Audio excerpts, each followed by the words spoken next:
Bem, dando continuidade ao nosso mini curso, a importância de resistência dos materiais na engenharia civil, um olhar sobre as tensões e deformações. Agora vamos falar sobre a segunda parte desse mini curso, que fala sobre deformações.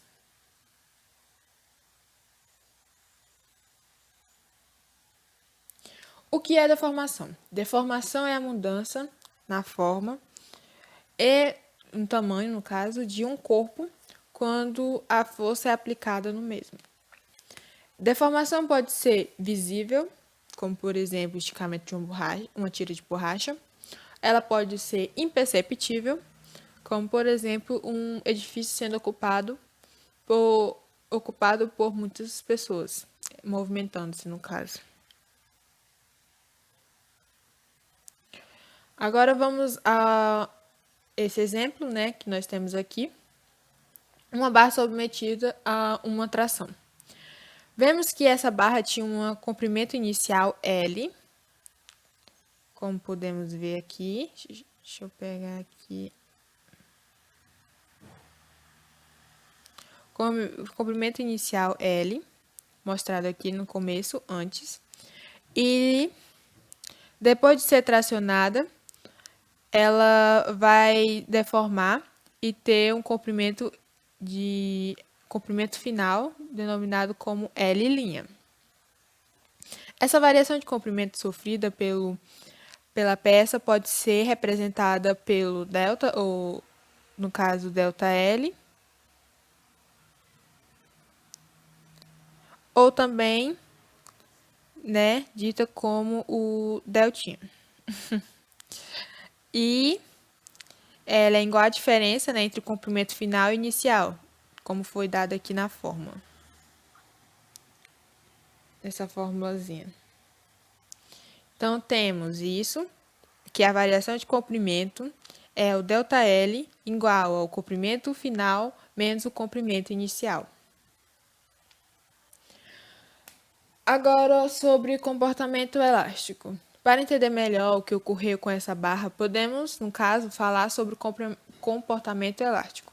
Usando o conhecimento sobre molas, estudados em física, que diz que se você aplica uma força F, no caso, em uma mola, ela vai sofrer uma variação de comprimento X, de acordo com a constante elástica K. Isso é a força elástica, no caso, a formulazinha de força elástica.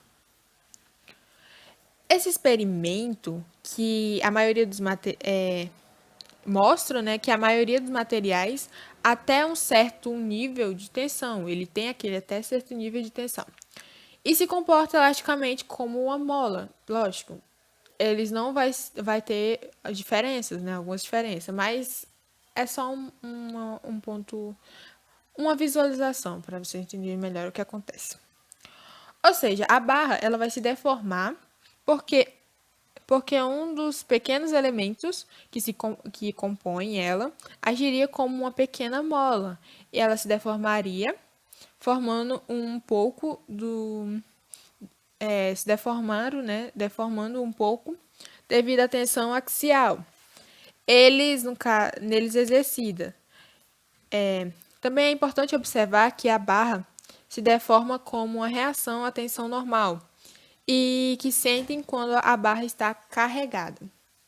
Quando eu falei que alguma pequena parte um pequeno elemento que compõe essa barra, ela agiria como a mola, nós podemos observar aqui, ele deu uma espécie de zoom, onde esse X, esse comprimento X, no caso seria, né, a variação de comprimento.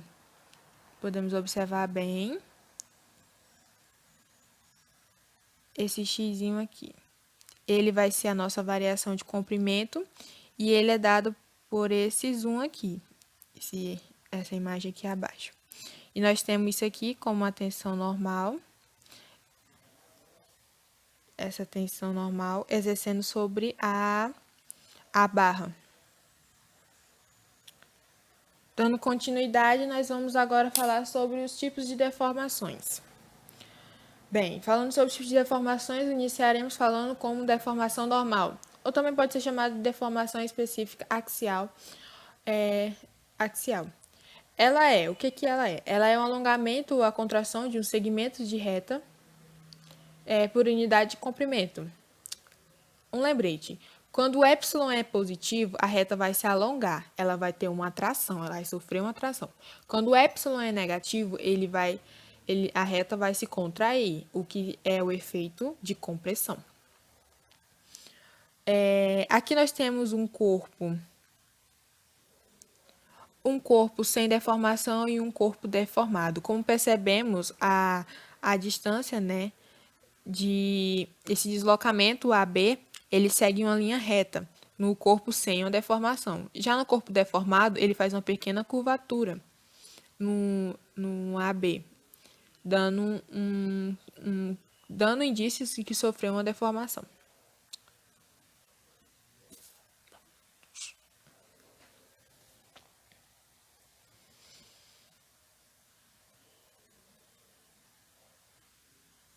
Deformação normal média.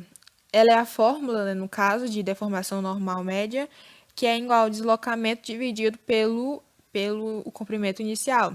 Esse deslocamento podemos ser denominado também como, no caso, a variação de comprimento, que é o que nós falamos anteriormente, lá no começo, lembre-se, que é o L', que é o comprimento final, menos o comprimento inicial. Só que desta vez, na deformação normal média, nós vamos dividir ele pelo comprimento inicial. Também temos que, se a deformação axial for conhecida, então os comprimentos final vai ser L', aproximadamente com essa expressãozinha aqui,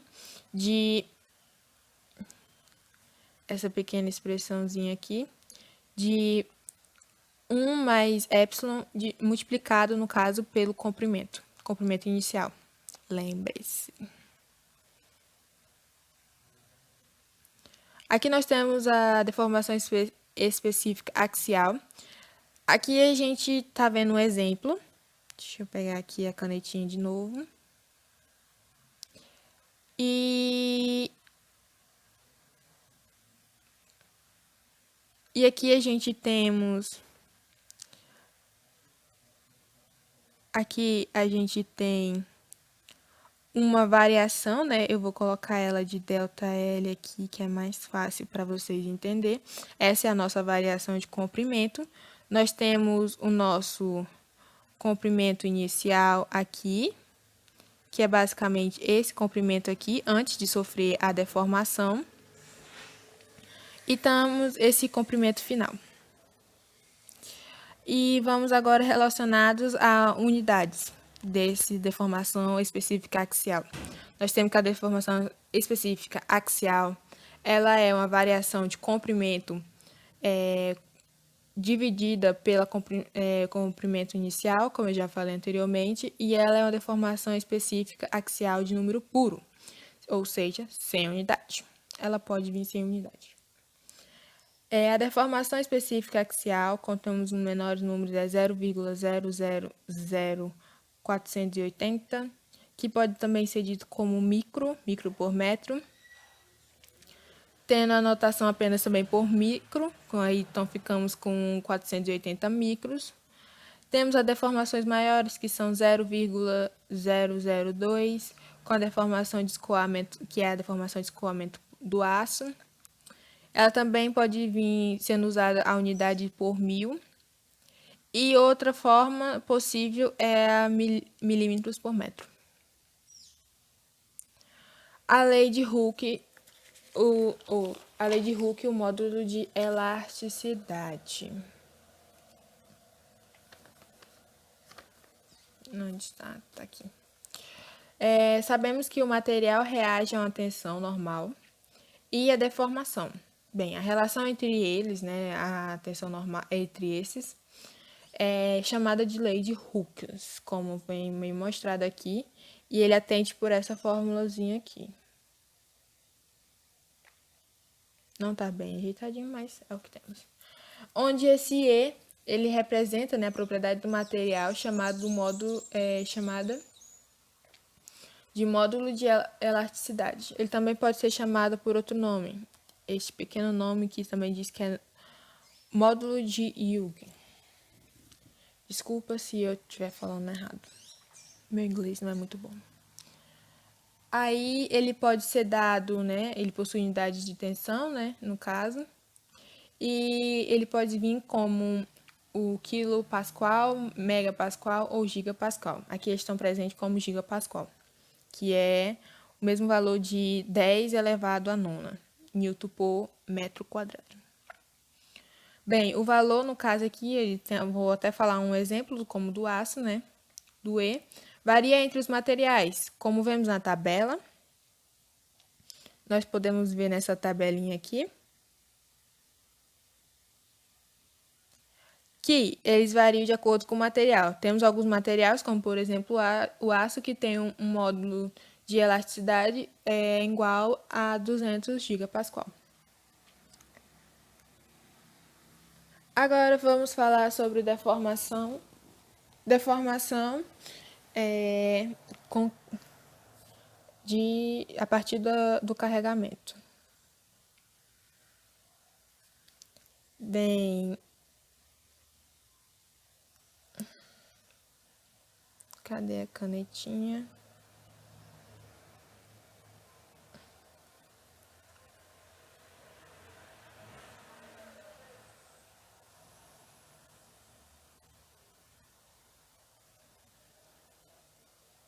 Oh, desculpa. Dando continuidade. Bem, vamos falar sobre a deformação a partir do carregamento. Dando um zoom aqui maior, nós temos que a deformação a partir do carregamento a gente vai atribuir, né, a fórmula dela junto com fazer a combinação junto com essas fórmulas que nós já estudamos anteriormente, fórmulas como a variação de comprimento, a deformação, a tensão normal e a lei de Hooke. Para iniciar, né, essa combinação, para nós chegarmos à deformação a partir do carregamento, nós temos a lei de Hooke, que então nós vamos igualar com a tensão normal. Então, em vez de deixar o sigma, apenas representação do sigma, nós vamos ter o valor dele, que é a força dividido pela área. Então, nós temos igual, aí continuamos no segundo termo, com o módulo de elasticidade e a deformação. Porém, eu deixei especificado aqui nessas linhazinha vermelha, que o valor de deformação, no valor do epsilon, nós já temos com a fórmula de deformação. Então, nós substituímos ele, então nós teremos força dividido pela área igual ao módulo de elasticidade multiplicado pela variação de comprimento, dividido, no caso, perdoe-me, pelo comprimento inicial. Nós organizando elas para que a variação de comprimento fique em evidência.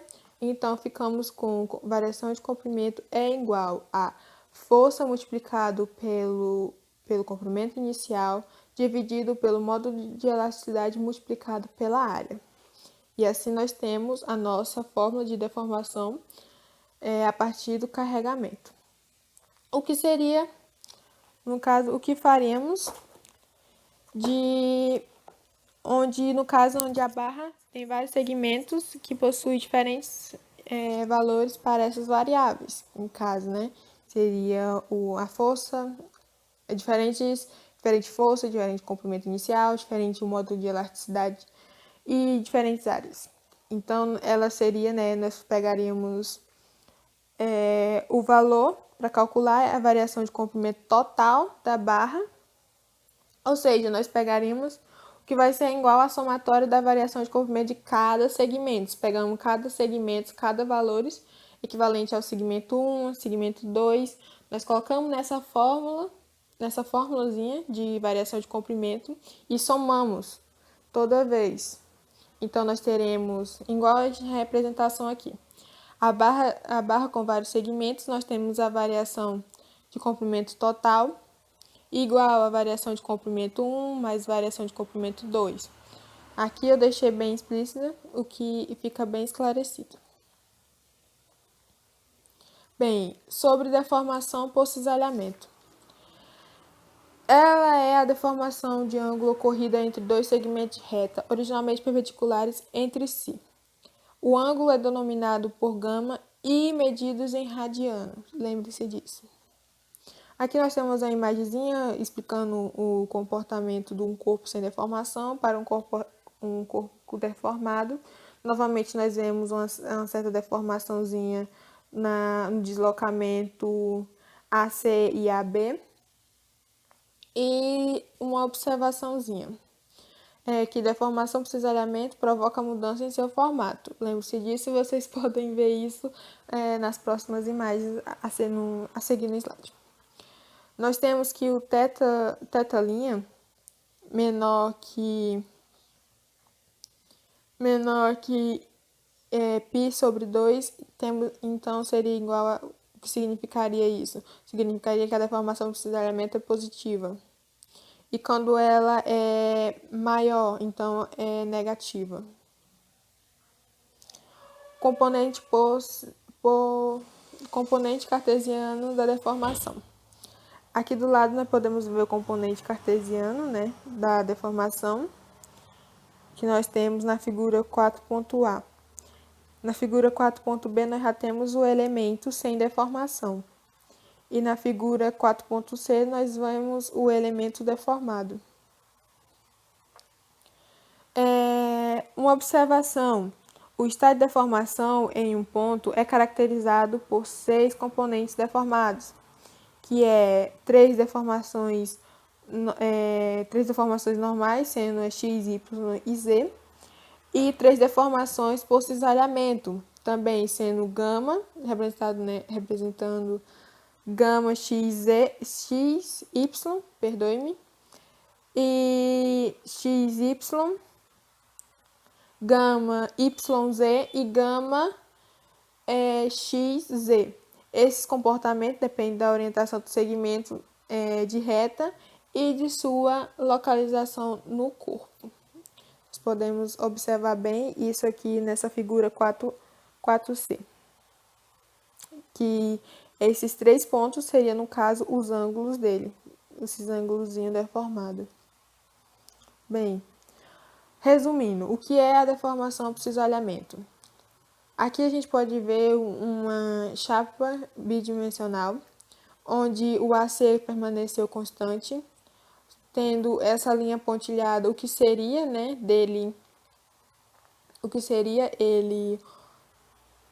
ele sem o corpo sem a deformação. Nós temos o B' e o comprimento, o deslocamento entre A e B' é a deformação apresentada, como mostrou na imagem anterior. Temos também o deslocamento AB, que é o comprimento inicial, né? No caso. Temos a mudança de forma, no caso que seria o gama XY. E aqui nós temos a formulazinha por deformação cisalhamento. Essa formulazinha é muito mais fácil de visualizar e de entender, que é gama XY igual a π sobre 2 menos o θ, o ângulo θ'. Lembre-se, a unidade é em radiano, deformação por cisalhamento é dada em radiano. Deformação longitudinal. O que é a deformação longitudinal?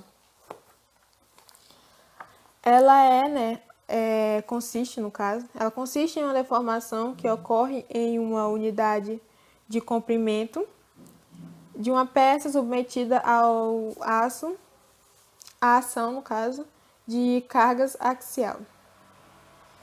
Podemos ver que a fórmula que observamos aqui a seguir, eu mostrei, quis deixar bem claro, que a fórmula ela é usada, que a fórmula utilizada, também nós podemos ver aqui, esse ΔL dividido por L, ela é o que? A deformação normal média. Ele utiliza tanto essa fórmula para chegar à nossa fórmula que nós queremos.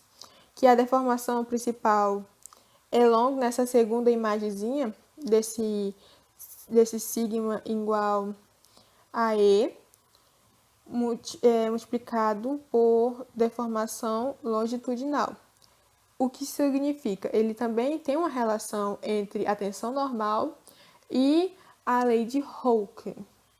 Se nós colocarmos a deformaçãozinha, o epsilon em evidência, nós teremos que o epsilon é igual a deformação dividido pelo módulo de elasticidade.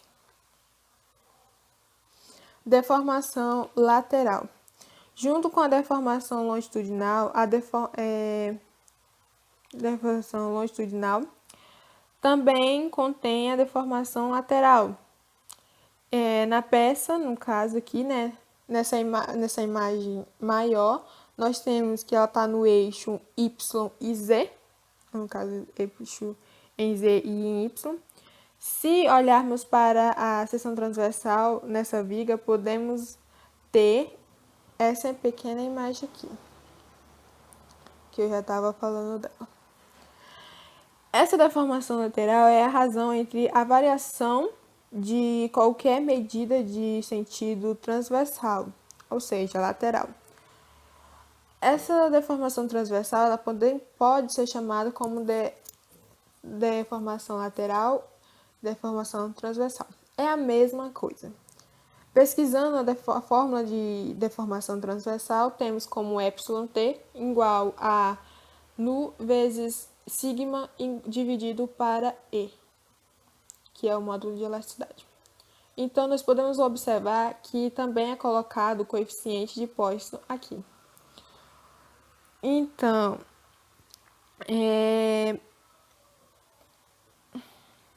pela relação entre a observada longitude e laterais, ou seja, o coeficiente de Poisson é usado nisso. É importante lembrar que o denominador de é o longitudinal e que o sinal negativo ele é apresentado na forma de coeficiente Poisson, indica que a deformação nos eixos X e no eixo Y e Z, que são os laterais, ocorre em sentidos diferentes do eixo X, que são as deformações que está presente na deformação longitudinal.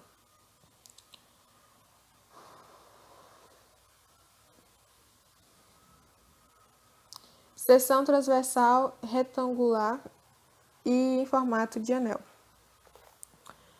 Podemos calcular uma deformação lateral da seguinte forma. Vamos dizer que você tem uma peça com a seção transversal retangular e a outra com a seção transversal em formato de anel. Então, no caso da seção transversal retangular, a deformação lateral pode ser usada para descrever as variações da base, representada pela letra B, e da altura, representada pela letra H, como pode ser observado nas fórmulas de seção retangular. Já no caso da seção de forma de anel, no formato de anel, a deformação vai descrever, no caso, né, as variações do diâmetros, tendo o diâmetro externo e diâmetro interno, e da espessura, no caso, que é representado pela letra E. Podemos observar isso na seção com formato de anel, no pontinho de seção formato de anel. Coeficiente de Poisson. Coeficiente de Poisson é representado pela letra grega, que parece um Vzinho, e se denomina nu, eu não sei se estou pronunciando corretamente. Ela é, né, no caso, uma constante adimensional que assume os valores entre 0 e 0,5. Ela possui, né, ela depende, no caso, do material. Aqui nós temos uma tabelinha, onde temos os materiais de um lado e o valor de coeficiente de Poisson do outro. Temos alumínio com 0,345, o aço carbono com 0,293, o cromo com 0,210, o cobre com 0,342 e assim por diante. Então, nós temos por definição que o coeficiente de Poisson é igual a símbolozinho de negativo, né? Menos, no caso. Então, o coeficiente posto é menos a deformação lateral dividido pela deformação longitudinal. Isso mostrando, né, como eu já falei anteriormente, uma relação entre essas duas deformações. E o coeficiente posto. Também existe outra relação entre o coeficiente de posto e o modo de elasticidade e o modo de elasticidade por cisalhamento, representado pela letra G, como podemos ver aqui nessa formulazinha.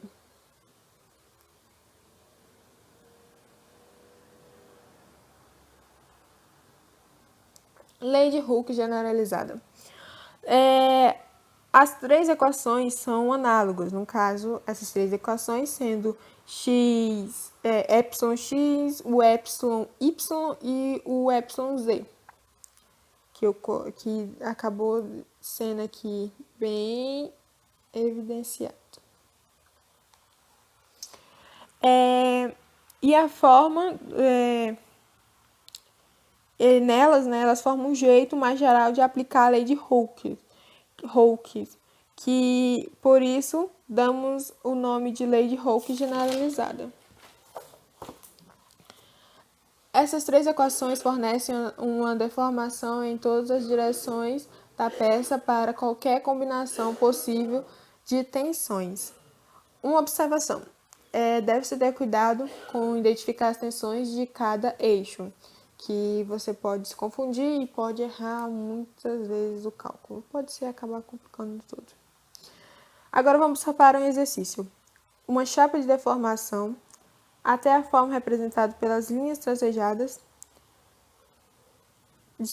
Uma chapa é deformada até a forma, ela está representada, né, no caso, com as linhas tracejadas, mostrando na figura abaixo.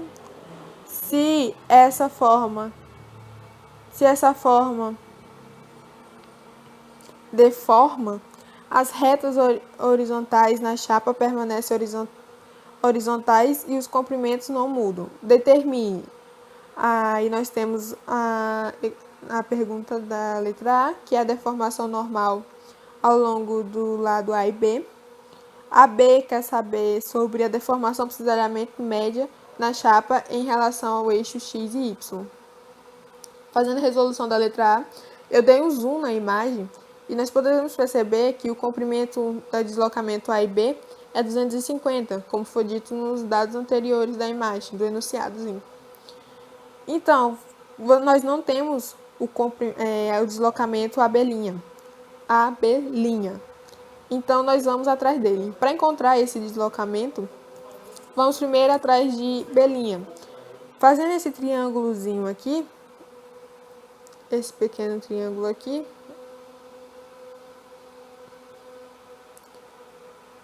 esse daqui, nós podemos observar que se nós subtrairmos 250 milímetros por 2 milímetros, nós teremos o valor de B'. E qual seria esse valor de B'?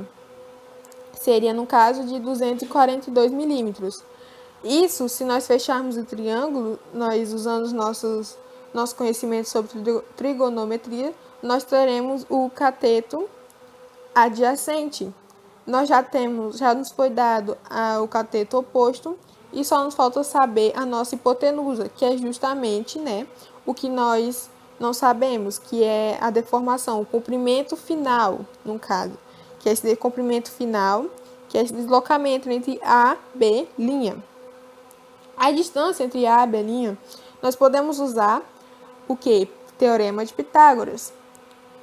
Usando isso, nós temos o D, que é a distância, B' ao quadrado, que é a hipotenusa, igual a cateto adjacente, que é 248 ao quadrado, mais o cateto oposto, que é 3 ao quadrado. Então, levando em consideração, ou colocando em raiz quadrada e tirando esse quadrado de AB', nós temos então o valor da nossa hipotenusa, que ela é igual a 248,018 milímetros. Usando a nossa fórmula de deformação normal média, nós usamos ela, né? Nós já sabemos o comprimento final, também sabemos o comprimento inicial, substituímos os valores, fazemos os cálculos certinho, bonitinho. Então, nós temos o valor de menos 7,928 vezes 10 elevado a menos 3 milímetros por milímetros, o que significa que houve uma compreensão aqui nessa imagem, o que deixa bem claro. Aqui nós podemos observar que realmente houve a compressão em comparação ao que tinha antes. O movimento que se dá, então, na resolução da letra B, ela quer saber, né, no caso, a letra B, a deformação por cisalhamento, medidas deformação por cisalhamento média da chapa em relação ao eixo X e Y. Eixo X e Y, certinho. Primeiramente, vamos encontrar o θ. Assim, a gente pode jogar simplesmente na fórmula, no θ', que nós podemos encontrar ele e jogar na fórmula de deformação por cisalhamento. E fechou o resultado. Então, vamos como tangente, usando realmente aquele mesmo triângulo, aquelas medidas de triângulo. Nós temos o cateto adjacente 248 e o cateto oposto 3, com valor de 3. Só que nós queremos realmente saber o ângulo e não a tangente dele. Então, o que nós fazemos? Nós fomos procurar a tangente inversa, que vai dar o ângulo θ'. Ao fazermos na calculadora mesmo, nós teremos esse valor e ele precisa estar em radianos. Ele precisa estar em radiano, lembrando disso. Deixa eu apagar isso aqui.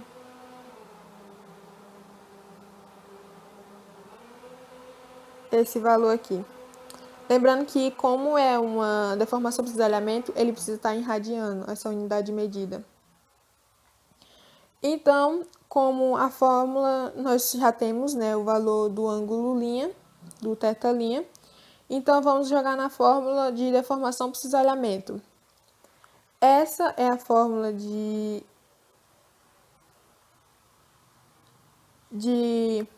deformação por cisalhamento. Nós substituímos seus valores e nós temos o valor total da deformação, que é 0,0 120, aí vai repetindo 9, 6, 2, mas nós podemos arredondar ele para 0, nossa, escrever assim é muito difícil.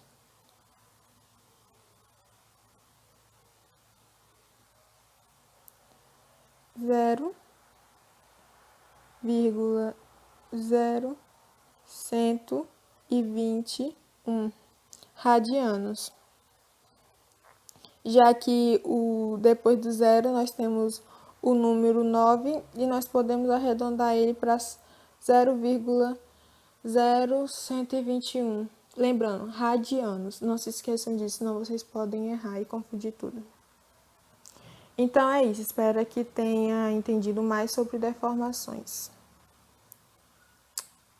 Olá, eu vou falar um pouquinho sobre diagrama, tensão e deformação.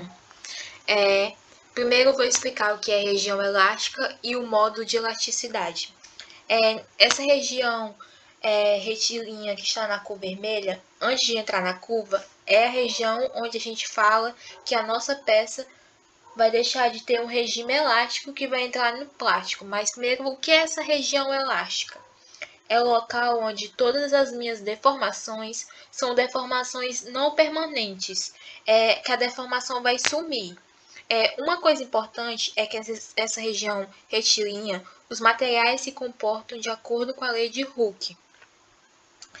Na lei de Hooke, diz que a tensão é igual a E vezes Y, que é o modelo de elasticidade, vezes da deformação.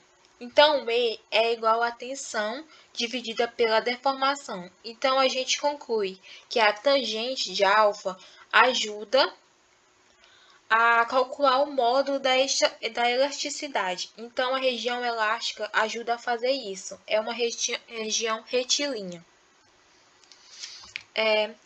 A região plástica é essa região depois da retilínea, onde tem deformações permanentes, que quando tira o carregamento, continua na peça, aplica deformações, elas permanecem.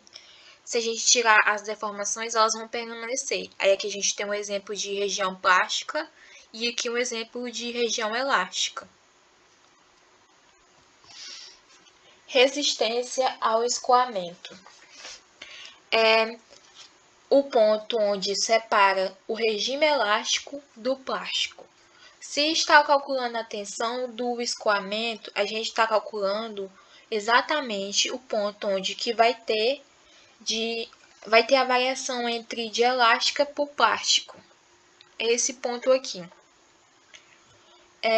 Quando você tem uma curva como essa, tem uma teoria que a gente calcula uma deformação aqui medida de 0,002. Esse aqui é o exemplo do alumínio ou pode ser de aço também. Essa partícula de 2 por parte mil pega essa medida e a gente vai traçar uma paralela à região. A gente vai traçar uma paralela à região retilínea do gráfico.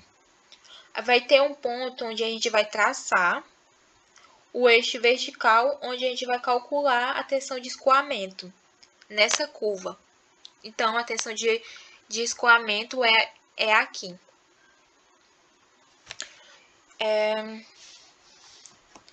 Limite de resistência à tração.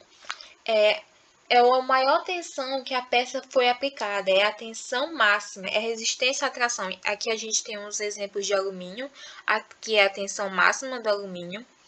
Aqui a gente tem um exemplo de acrílico, aqui de PVC. Aqui no slide anterior, a gente pode perceber que a tensão máxima vai ser bem aqui, no ponto maior. Se a gente fosse traçar, ia ser bem aqui.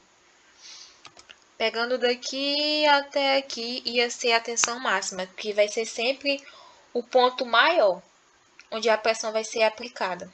É a máxima. Região de estricção e tensão de ruptura. A tensão de ruptura é a mais fácil, é o ponto onde a peça rompe. É esse ponto aqui onde a peça vai romper, é a parte final do gráfico. Já a região de estricção é a região onde a tensão máxima e a tensão de ruptura, que é bem aqui. A gente mostra que aqui a peça normal aplica a tensão. Essa parte do meio aqui, ela vai meio que afinar, vai meio que ser uma região sacrificada. Ela vai afinando até o momento que vai ter a ruptura. Você pode ir percebendo aqui pela essa imagem. Essa região de estricção é a região onde o gráfico vai caindo e ela vai perdendo a seção. Aqui tem o diagrama, que é a tensão máxima. Materiais ducto e materiais frágeis. No material ducto, a gente pode ter grandes deformações. E alguns exemplos são PVC, alumínio, aço. Também como borrachas. A tensão de escoamento é diferente de tensão máxima, que é diferente da tensão da ruptura. E possui estricção, que vai afinando, igual eu mostrei aqui no exemplo passado. Ela vai variar dependendo do material, porque pode ter grandes deformações ou pequenas deformações. E o gráfico vai ser em curva, se vocês perceberem. Já nos materiais frágeis, eles vão romper sem ter deformação, como cerâmicas, pisos. Aqui tem exemplos de vidro e acrílico. São pequenas deformações. Já aqui, a tensão de escoamento é igual à tensão máxima, que é igual à tensão de ruptura. Não possui fricção e geralmente possui resistência à tração maior, que é a compreensão. E geralmente vai ser com retas. O gráfico às vezes vai ser com retas assim. Exemplos. Nesse daqui pede a imagem abaixo apresenta o diagrama tensão e deformação de material dúctico fictício. Identifique nessa imagem as seguintes propriedades desse material. A letra A pede o modo de elasticidade, a letra B, o limite de resistência ao escoamento, a letra C, o limite de resistência à tração e a letra D, a tensão de ruptura. Para a gente achar o módulo de elasticidade do nosso material, ele pode ser calculado através da razão entre qualquer par de valores de tensão e deformação na região elástica do material. Aí, se a gente prestar atenção aqui no ângulo da inclinação, que é esse daqui de cima, que a gente pode observar bem aqui, que o ângulo da inclinação, a gente vai ver como a tangente vai ser igual à tensão e dividido por deformação, que vai ser igual ao módulo de elasticidade. Então, dessa forma, a gente vai ver que o ângulo da inclinação da região linear elástica vai ser igual à arctangente de E. Já na letra B, pede o limite de resistência ao escoamento. Para achar o limite de resistência ao escoamento, a gente vai perceber que tem uma região de aumento acelerado da deformação aqui. É a região de escoamento acelerado, sem um aumento significativo da tensão. A gente pode perceber que não tem aumento de tensão, só aqui vai ser, então, só aqui que vai ser o limite de resistência ao escoamento. A tensão no ponto imediatamente anterior a essa região de escoamento inicial e aceleração. Então, o limite de resistência ao escoamento vai ser bem aqui. Para achar a tensão de ruptura, para achar o limite de resistência à tração, para achar a tração máxima, como eu já expliquei, vai ser o ponto maior, e o ponto maior da nossa imagem é bem aqui, desse nosso diagrama. Então, é traçando do ponto maior até aqui. Para achar a tensão de ruptura, a tensão de ruptura vai ser a tensão no ponto final do diagrama. Então, o ponto final do diagrama é aqui, nesse xizinho. Então, a tensão de ruptura é aqui. E fazendo isso, a gente vai identificar a letra A, B e C aqui nessa resolução. Exemplo 2. Ao ser submetido a um ensaio de tração um corpo de prova de liga de cobre com comprimento de referência de 50 mm, sofre uma deformação de 0,40 mm por milímetro, quando a tensão é de 490 MPa.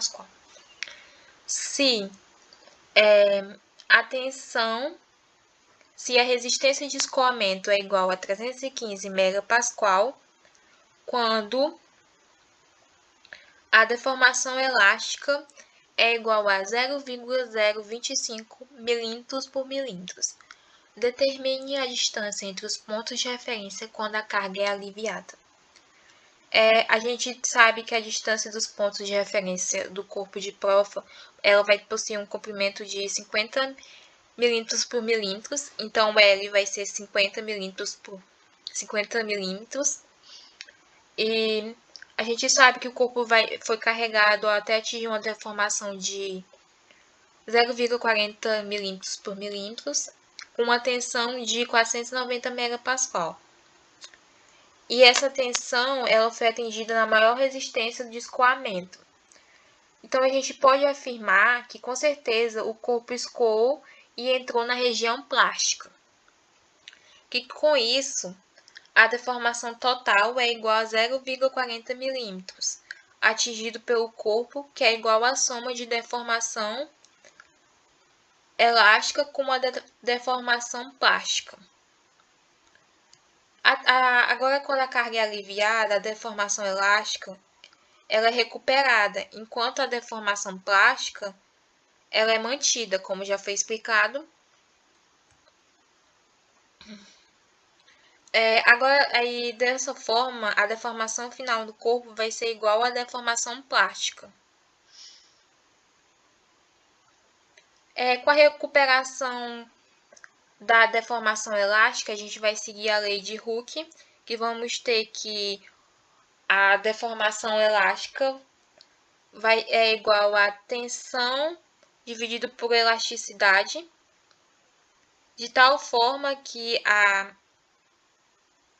o escoamento, a deformação plástica é igual a deformação menos a tensão dividido por elasticidade.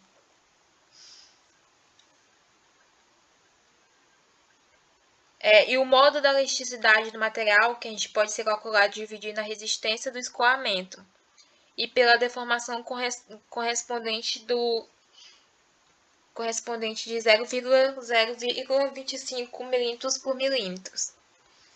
Para a gente achar a elasticidade, a gente vai dividir 315 megapascal por 0,0025 milímetros por milímetros, onde a gente vai encontrar 126.000 megapascal.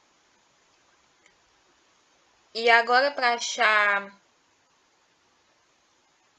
a gente achou o módulo da elasticidade e agora a gente vai poder calcular a deformação final no corpo. A gente vai substituir os valores 0,40 milímetros menos 490 megapascal, que vai ser a deformação, e o módulo de elasticidade, que é 126.000 que a gente achou na conta anterior. Então, a deformação final vai ser de 0,396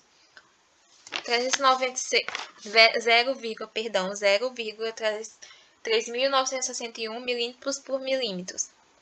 Portanto, agora a gente vai calcular o comprimento final L, que é tudo que a gente está procurando até agora, que é o ponto de referência do corpo de prova. A gente vai substituir L, que vai ser 50 milímetros, mais 1. E como a gente achou o escoamento plástico, que é 0,3961 milímetros, chegando a resultado de 69.806, que vai ser a distância. Então, a distância entre os pontos de referência, quando a carga é aliviada, vai ser 69,806 milímetros. E é isso, nosso mini curso chegou ao fim. Muito obrigado por terem prestado atenção até agora, terem se inscrito e terem assistido as 2 mini aulas. Se alguém tiver alguma dúvida, colocar nos comentários, que quando tiver, a gente vai responder quando tiver tempo. E muito obrigado pela disponibilidade de vocês assistirem nosso mini curso. Vai ter mais mini cursos, e se vocês tiverem tempo de assistir mais, agradeço, e é isso.